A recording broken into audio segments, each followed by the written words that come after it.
नमस्कार दोस्तों, सबसे पहले तो आज से गुप्त नवरात्रि 30 जनवरी 2025 से गुप्त नवरात्रि शुरू हो रही है। सबसे पहले गुप्त नवरात्रि की आप सभी को शुभकामनाएं। मां भगवती, मां जगत जननी आप सभी की मनोकामनाएं पूरी करें, ईश्वर से मेरी यही इच्छा है। अब हम आज एक बेहद अहम मुद्दे पर और ज्वलंत मुद्दे पर बात कर रहे हैं। मुद्दा है ओबीसी 27% आरक्षण को लेकर 28 जनवरी 2025 को एमपी हाईकोर्ट की प्रिंसिपल बेंच में जो कुछ हुआ याचिका खारिज होने के बाद, उसके बाद इस प्रकार की चीजें बहुत तेजी से सर्कुलेट हुई, जिसने एक भ्रम की स्थिति को जन्म दिया। हालांकि 28 जनवरी की बात करें, 29 जनवरी की हम बात करें, अभी तक हमारे 2 वीडियो आ गए हैं। आज 30 जनवरी ये तीसरा वीडियो है। बेबाक बात ने पूरी कोशिश की कि सभी पक्षों की बात सुनते हुए एक निष्पक्ष, एक ऐसा विश्लेषण लाएं जो सही और सटीक के बेहद करीब हो। आप उठा के देख लीजिएगा वीडियो, दूसरे सब चीजों को। बेबाक बात शुरू से अपने एक चीज को लेकर हम यहां पर शुरू से क्लियर कर रहे थे कि जिस तरीके से एक बताया जा रहा है कि 27% आरक्षण का रास्ता पूरी तरह से साफ, वैसा कुछ नहीं हुआ था। हालांकि जब हमने वीडियो बनाए, कई हम पे आरोप लगे गए, लेकिन हम अपने स्टैंड पर शुरू से क्लियर हैं। हम ना किसी के पक्ष में हैं, ना किसी के विरोध में हैं। सही कंटेंट देना ये हमारी जिम्मेदारी है। और यदि सही कंटेंट के बाद किसी को लगता है कि ये पक्ष या विरोध है, तो वो फिर उस पर हम अभी कुछ कमेंट नहीं करेंगे, वो फिर उनका व्यक्तिगत राय है। आप देखिए, 28 जनवरी को जब याचिका खारिज हुई, तब पहले जो चीज मीडिया में सर्कुलेट हुई वो यही हुई कि 27% ओबीसी का आरक्षण का रास्ता साफ। सबसे पहले हमने अपने YouTube चैनल पे बताया था कि ऐसा कुछ नहीं हुआ। इसके बाद थोड़ा थोड़ा 28 जनवरी की रात फिर कुछ मीडिया के स्वर बदले, लेकिन 29 जनवरी को फिर कुछ मिक्सअप चीजें रही। कुछ मीडिया ने कहा कि ऐसा नहीं, ऐसा होगा, कुछ ने कहा 27% आरक्षण का रास्ता साफ। फिर हमने 29 जनवरी को फिर वीडियो बनाकर हमने ये बताया कि भाई ये जो याचिका थी, यूथ फॉर इक्विटी ने 2 प्रकार की याचिकाएं लगाई थी। एक जो विधानसभा में अध्यादेश पारित हुआ था 27% आरक्षण, उसके खिलाफ, वो सुप्रीम कोर्ट में है, चैलेंज है, स्टे है, अभी उस पर कुछ नहीं होना, जो करेगा सुप्रीम कोर्ट करेगा। इसके अलावा 8-10 याचिकाएं और हाईकोर्ट से ट्रांसफर होकर सुप्रीम कोर्ट पहुंच गई, जिसका हमने 29 जनवरी के वीडियो में आपको वो ऑर्डर भी दिखाया था, जिसमें स्पष्ट लिखा था कि अभी हाईकोर्ट इन पे अभी कुछ नहीं करेगा। अब इन 8, 9, 10 जो भी याचिकाएं, इन पे भी अब सुप्रीम कोर्ट को तय करना है। ये दोनों ही वीडियो 28 जनवरी, 29 जनवरी के मैं डिस्क्रिप्शन में लिंक दे रहा हूं, आप फिर देख लीजिए। हम शुरू से यह कह रहे थे कि हमें आपत्ति नहीं है 27 की जगह 30% मिल जाए। पहली बार, ना तो मैं 27% छीनने वाला कोई होता हूं, ना देने वाला कोई होता हूं, ना मैं कोई सक्षम हूं, ना आप इतने सक्षम। ये सारी चीजें संवैधानिक संस्थाएं, संसद करे, लोकसभा करे, विधानसभा करे, सरकार करे, न्यायिक रूप में इस पे कोई फैसला ले सकता है तो हाई कोर्ट और सुप्रीम कोर्ट ले सकता है। लेकिन जब भी कोई सच बोला जाता है तो उसको फिर कुछ लोग इस तरीके से देखते हैं कि ये इसके विरोध में। अरे मैं तो बोल दे रहा हूं 50% आरक्षण, क्या मेरे बोलने से किसी को मिल जाएगा? चलो, आपको किसी को ऐसा लगता है कि मैं ओबीसी के विरोध में हूं, चलो मैं ये बोलता हूं कि जनरल कैटेगरी को 100% आरक्षण मिल जाए, मेरे बोलने से थोड़ी ना होगा यार। जो चीजें हैं हमारे बोलने से कुछ नहीं होगा। तो फिर सवाल ये है कि हमारे पेट में दर्द क्यों है, हम क्यों ये वीडियो बना रहे हैं? बॉस, हमारे पेट में दर्द नहीं है। हमारी एक नैतिक, बतौर पत्रकार हमारी ये जिम्मेदारी होती है कि हम सही कंटेंट को आगे सर्कुलेट करें। हम यहां किसी के पक्ष विरोध में नहीं बोल रहे हैं। आप तमाम वीडियो उठा के देख लीजिए, तमाम वीडियो उठा के देख लीजिए। कई वीडियो तो ऐसे हैं जिन्होंने ईडब्ल्यूएस आरक्षण को, जिन याचिकाकर्ताओं ने चुनौती दी है, मुझे ये बताना नहीं चाहिए लेकिन अब मैं बता रहा हूं कि कई ऐसे याचिकाकर्ता हैं जिन्होंने एमपी हाईकोर्ट में ईडब्ल्यूएस आरक्षण को चुनौती दी है। उन याचिकाकर्ताओं के मुद्दे को भी हमने हमारे इसी यूट्यूब चैनल पे सबसे ज्यादा दिखाया। पूरी जिम्मेदारी से बोल सकता हूं कि जिन याचिकाकर्ताओं ने ईडब्ल्यूएस आरक्षण के विरोध में याचिका लगाई हुई है एमपी हाईकोर्ट में, उन याचिकाकर्ताओं के भी मुद्दे को सबसे ज्यादा पूरी जिम्मेदारी से वीडियो उठा के देख ले। नाम लेना ठीक नहीं होगा, उनकी भी हमने और ये हमने कोई एहसान नहीं किया। हमने बिल्कुल एहसान नहीं किया। मैं सिर्फ ये समझाने की कोशिश कर रहा हूं कि हम सिर्फ सही कंटेंट आगे सर्कुलेट हो, वो किसके विरोध में है किसके पक्ष में है, हमें इससे कोई मतलब नहीं। हमारे कहने से ना हाई कोर्ट चलने वाला है ना सुप्रीम कोर्ट चलने वाला है। हम सिर्फ सही कंटेंट आप तक पहुंचे, यही कारण है कि हम लगातार इस मुद्दे पर वीडियो बना रहे हैं। 28 और 29 जनवरी के वीडियो की डिस्क्रिप्शन में आपको डिस्क्रिप्शन में उनकी लिंक दे रहा हूं, जिन्होंने नहीं देखा वो वीडियो देख ले। आज का मुद्दा यह है कि अब इस पे होने क्या वाला है। होना वही वाला है जो हमने 28 और 29 जनवरी कहा था। कुछ चीजें हम बहुत खुल के इसलिए नहीं बोले कि फिर ऐसा लगता कि मैं मतलब बिल्कुल ही हमें विरोधी का तमगा ही पहना दिया जाता। लेकिन अब चूंकि सरकार का पक्ष भी आ गया, शासन का भी आ गया, इसलिए अब हम चीजें पूरी स्पष्ट कर देते हैं। 2 याचिका लगाई यूथ फॉर इक्विटी ने। एक याचिका जो मेन 27% आरक्षण विधानसभा में जो अध्यादेश निकला था उसके खिलाफ सुप्रीम कोर्ट में है, वह पेंडिंग है, उस पर स्टे है। और 8-10 जो याचिकाएं हैं वो भी उन पे भी स्टे, वो भी सब सुप्रीम कोर्ट को तय करना है। 28 जनवरी को जो यूथ फॉर इक्विटी की याचिका खारिज हुई, वो याचिका थी जो जीएडी ने एक परिपत्र निकाला था, एक सर्कुलर निकाला था। और उस सर्कुलर में चूंकि 27% ओबीसी आरक्षण पे स्टे था, तो एक जीएडी का 87-13% का जो फॉर्मूला था वो वाली सर्कुलर को चैलेंज किया था यूथ फॉर इक्विटी ने, वो याचिका खारिज हो गई। इस याचिका के कारण फरवरी 2024 से लेकर जनवरी 2025 तक जो भी रिजल्ट्स आए उनमें ये लिखा जाता था कि 18,105/2021 की याचिका के कारण 13% हम होल्ड कर रहे हैं। ये अंतिम जो कोर्ट का निर्णय होगा उस अनुसार ये होगा। तो जब ये याचिका खारिज हुई तो ये वाली चीजें भी क्लियर हुई। अब इसमें सबसे पहले सरकार का पक्ष हम जान लेते हैं। सरकार का पक्ष आया है कैबिनेट मंत्री विश्वास सारंग की ओर से, और उन्होंने ये स्पष्ट कर दिया कि ओबीसी पर, यहां मैं फिर कह दूं, मैं कोई वो नहीं कर रहा हूं, कोई पॉलिटिक्स पे हम बात नहीं करेंगे। विश्वास सारंग जी ने ये स्पष्ट कहा है कि बीजेपी की सरकार ओबीसी को 27% आरक्षण देने के लिए प्रतिबद्ध है। कहीं कोई दिक्कत नहीं है, कानूनी लड़ाई लड़ी जा रही है, इस पे हम कोई कमेंट भी नहीं करेंगे। साथ में उन्होंने ये कहा कि जो अभी जो याचिका खारिज हुई वह सिर्फ एक परिपत्र था जिसकी याचिका खारिज हुई। उनका इतना कहना इस बात की ओर इशारा करता है कि अभी यदि आपको ऐसा लग रहा है कि वो जो याचिका खारिज होने के बाद जो 13% होल्ड था वो पूरा ओबीसी को मिल जाएगा, ऐसा नहीं होगा। पेच फंसा है। इसको लेकर पहले आप एक बार विश्वास सारंग जी ने क्या कहा वो सुन लीजिए। हमारी सरकार पहले से कहती आई है कि ओबीसी को हम 27% आरक्षण देने के पक्ष में है। जिस स्टे के खारिज होने पर आज कमलनाथ जी ने ट्वीट किया है, सही मायने में उन्हें कानून की जानकारी नहीं है, उनकी समझ कानून के बारे में बहुत कमजोर है। ये जो स्टे खारिज हुआ है ये केवल एक परिपत्र पर स्टे था, जबकि कोर्ट में अभी भी आरक्षण को लेकर कोर्ट ने 13% और 14% को लेकर स्टे जारी रखा है। हमारी सरकार ने इस मामले में भी कोर्ट के सामने अपना पक्ष रखा है कि हमारी सरकार 27% आरक्षण ओबीसी को देना चाहती है।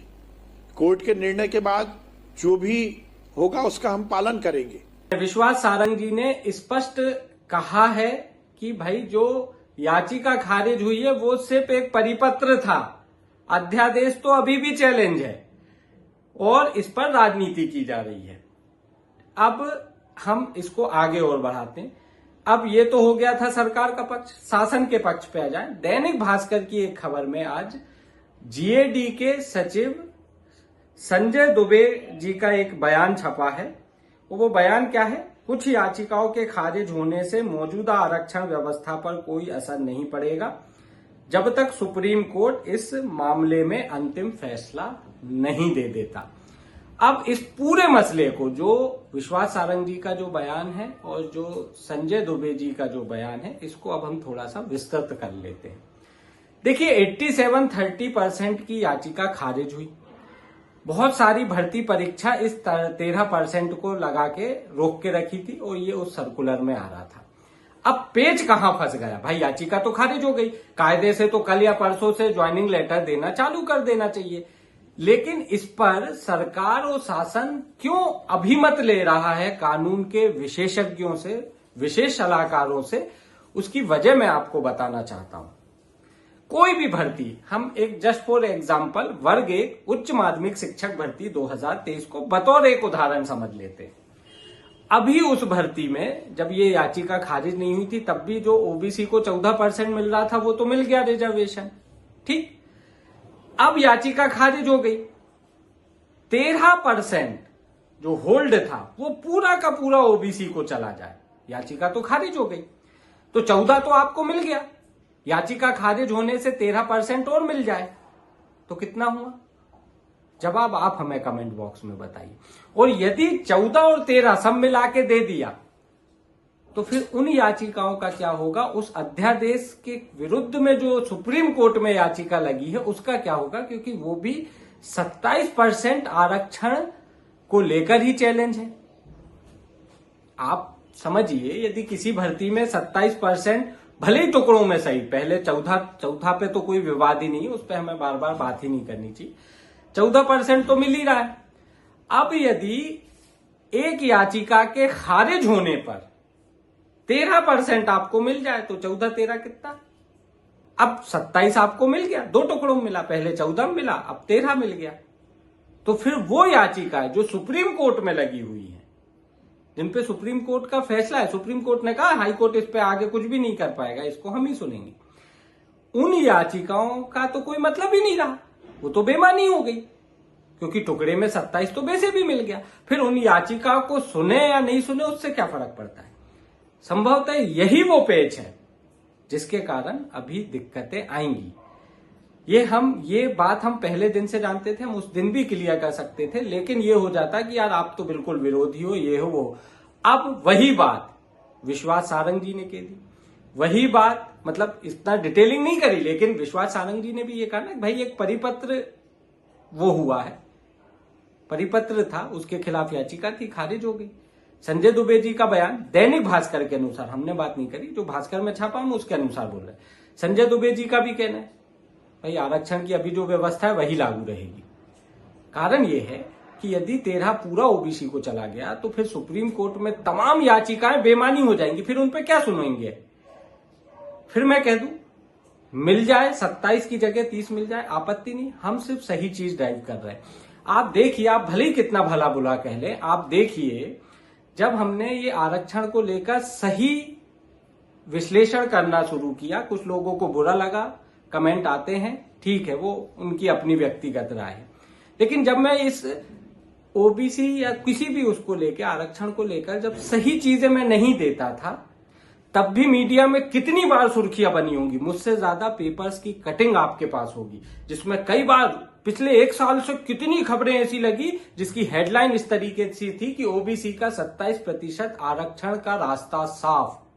हम तो अभी 2-3 महीने से, मेरे ख्याल से बामुश्किल 2 महीने से इन पे वीडियो बना रहे हैं, और हम वीडियो इसलिए बना रहे हैं क्योंकि ये गलत चीजें सर्कुलेट हो रही। किसी को बॉस किसी के आरक्षण से आपत्ति नहीं है, कोर्ट तय कर दे, लेकिन आप ये देखिए कि हम तो 2 महीने से कर रहे हैं भाई, हमारे वीडियो 2 महीने से आ रहे हैं।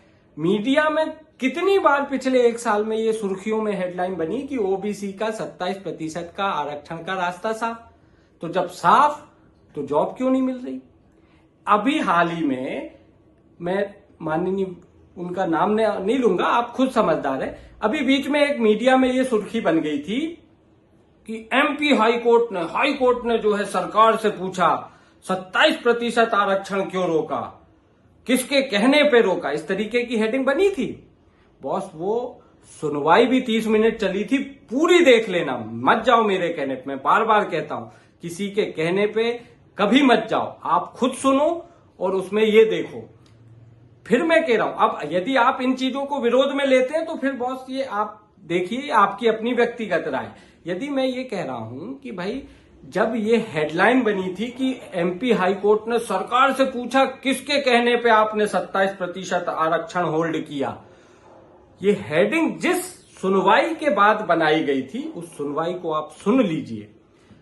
हाई कोर्ट की बेंच ने कभी ऐसा कहा ही नहीं, कभी नहीं कहा। लेकिन फिर भी हेडिंग बनी। अब सवाल उठता है ये कि ये मीडिया में इस प्रकार की चीजें सर्कुलेट कैसे हो रही है। तो इसको आप मुझसे बेहतर जानते हैं, क्यों हो रही है इसका जवाब भी आपके पास है। मैं सिर्फ इतना कहना चाह रहा हूं, 27% आरक्षण मिल जाए, आप यकीन मानना, ये वीडियो सेव करके रख लीजिए, जिस दिन 27% आरक्षण मिलेगा उस दिन भी हम इतनी ही ताकत और जिम्मेदारी के साथ वो वीडियो भी बनाएंगे और मिल जाए, इसके लिए मेरी अभी से शुभकामनाएं, कोई तकलीफ नहीं। लेकिन मैं सिर्फ ये कहना चाह रहा हूं कि कुछ लोग अपने निजी स्वार्थों के लिए गलत चीजें सर्कुलेट करते हैं। गलत चीजें सर्कुलेट होने के कारण फिर हमें ऐसा लगता है ऐसा हो गया, हमें लगा कि भाई ऐसा हो गया, फिर जब वो नहीं होता तो हमें और दुख होता है। फिर हम क्या कहते हैं, अरे ये तो बेकार है, ये तो कोई काम के नहीं है और इनने कभी भला नहीं किया, ये वो। ठीक है, ये सोच है, लेकिन बॉस वैसा कभी कुछ हुआ ही नहीं। हम सिर्फ इस पॉइंट पे बात कर रहे हैं। कभी हाई कोर्ट ने जिस समय ये हेडिंग बनी थी कि सरकार से पूछ ले हाई कोर्ट, उसको अधिकार है, हम वो नहीं कह रहे। अरे लेकिन भाई जब ऐसा कुछ हुआ ही नहीं तो फिर ये इस तरीके की चीजें क्यों? ये एक नैरेटिव सेट करने की कोशिश हो देती है और इससे सिर्फ जो फायदा उठाना चाहते हैं वो उठाने की कोशिश करते। मैं ये कतई नहीं कह रहा, आप अपनी आवाज पूरे भरपूर तरीके से रखिए। बहुत विद्वान अधिवक्ता हैं, वो आपका पक्ष रख रहे हैं। सभी को किसी से, विश्वास सारंग जी ने भी आज सरकार की तरफ से ये बार बार बोल रहे हैं कि भाई हमें कहीं कोई तकलीफ नहीं है, कानूनी वो चल रहा है, आ जाएगा तो वैसा हो जाएगा, किसी को तकलीफ नहीं है। लेकिन बात यह है कि सही कंटेंट आप तक पहुंचे। आप खुद समझदार हैं, आप खुद ये सोचिए कि पिछले 1 साल से कितनी बार मीडिया में सुर्खियों में आया कि 27% आरक्षण का रास्ता साफ। हर उस हेडिंग को तो कोर्ट में जाके चैलेंज नहीं किया गया, फिर भी आरक्षण का रास्ता तो साफ हुआ नहीं। वजह यह थी कि गलत चीजें मीडिया तक सर्कुलेट हुई, जिसके कारण इस प्रकार की स्थिति बनी। इस बार भी हुआ था। आप 28 जनवरी को जब एकाएक दनादन शुरू हुए थे, आप देख लीजिए, घूम फिर के वही बात आ गई जो हम 28 जनवरी से बोलना चाह रहे हैं। कुल मिलाकर अभी पेज फंसा हुआ है, याचिका खारिज हो गई है। ये आपके पक्ष में बहुत बड़ा एक आपकी जीत है और इस जीत के लिए आप सभी को बधाई और शुभकामनाएं कि एक याचिका खारिज हुई जो हाल फिलहाल आपके पक्ष में है। बाकी चीजें सरकार शासन सब तय कर रहे हैं, जवाब वो देंगे। हाईकोर्ट में जवाब भी दाखिल करना है शायद इस मामले को लेकर। बस मेरा सिर्फ इतना निवेदन है कि मैं भी कुछ बोलूं, कोई भी कुछ बताए, उन्हीं चीजों पे विश्वास कीजिए जो तथ्यात्मक है, जो सही है। यदि ऐसी हेडिंग और ये सब जिस तरीके से बता रहा है, यदि ऐसा होता तो 1-1.5 साल पहले से ही चला आ रहा है, तभी से ही आरक्षण का रास्ता साफ है, लेकिन हो कुछ नहीं रहा है ना। तो सही उस पे रहिए, यही मेरा है। बाकी फिर आपकी अपनी सोच, आपकी अपनी व्यक्तिगत राय। शायद मैं जितना समझा सकता था इससे ज्यादा मैं अब इस मामले पे शायद वो कर भी नहीं पाऊंगा। बस मेरा ये है, कानूनी तरीके से आपके बहुत अच्छे वकील हैं, लड़ाई लड़ रहे हैं। ईश्वर से प्रार्थना कीजिए, भगवान से कीजिए, सही निर्णय हो, बढ़िया निर्णय हो। तो दोस्तों, आज का हमारा वीडियो कैसा लगा कमेंट करके हमें जरूर बताएं। और यदि अब तक आपने हमारा YouTube चैनल सब्सक्राइब नहीं किया है, वो जरूर कर लें और ऐसे ही कंटेंट आप तक तेजी से पहुंचते रहें, इसके लिए हमारा WhatsApp चैनल जरूर ज्वाइन करें। मुझे दीजिएगा इजाजत, जल्द एक ऐसे ही वीडियो के साथ दोबारा हाजिर होऊंगा। धन्यवाद।